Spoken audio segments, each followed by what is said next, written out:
Congratulations, you are almost done. Once you have your pieces all hung up on a dry line, you can let them dry naturally the first time.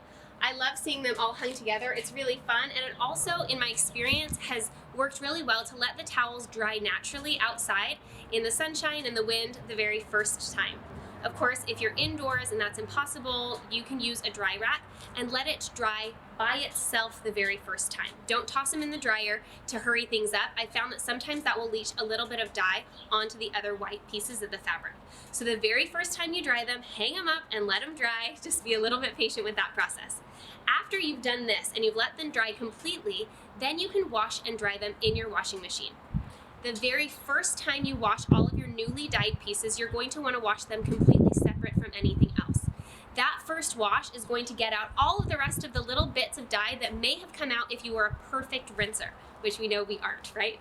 Even when that water runs clear, there's little bits that may still be in that when they're dried. So that first wash clears it all out, and then you can dry them in your machine.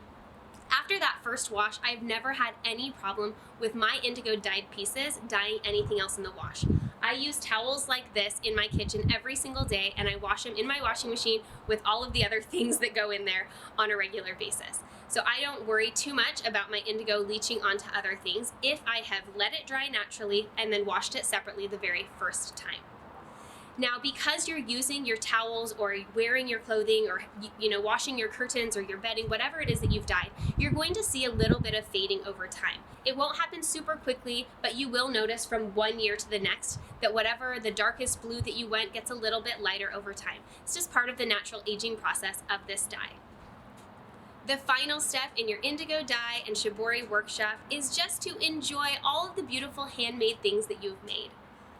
Remember that you can go back at any time and watch any of the videos of this course. It's available to you indefinitely. So if you want to do another dye project in the future, you can come back and brush up on whatever you may have forgotten. That's it, friends. Thank you so much for being part of this digital workshop journey. Keep creating, and remember to always enjoy the process.